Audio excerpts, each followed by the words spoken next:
My name is David Renaud. I'm a counselor working in Vancouver, BC.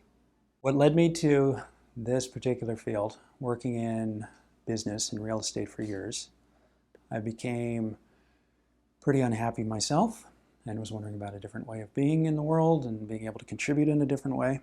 Came to the realization that, fear had run most of my life, and if that was what was keeping me confined, what would it be like to live without that? And could I contribute in a way that I could actually confront fear on a daily basis and help others to do the same? The people who reach out to me tend to be professionals in their 20s and 30s, and they tend to be saying something along the lines of, I thought it would get better, and it hasn't.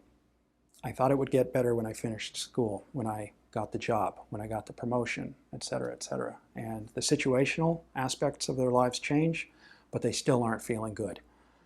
And they reach that point where they start saying, I need a little bit of extra help here. I need to talk to somebody about this. And that's where we make first contact and start discussing, well, where have you been? Where are you now? Where would you like to go? If I think of human well-being being a scale of -10 to +10, the reason we show up in a counseling room to begin with is because we want to come up that scale to a 0.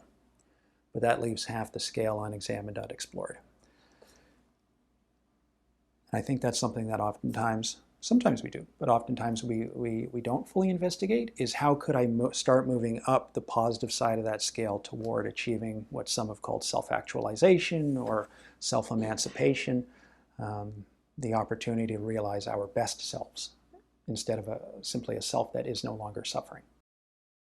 I've met people who have experienced some of the most horrendous abuse a person could imagine, and they sit in front of me and they describe it, and they're saying, yeah, it wasn't that bad.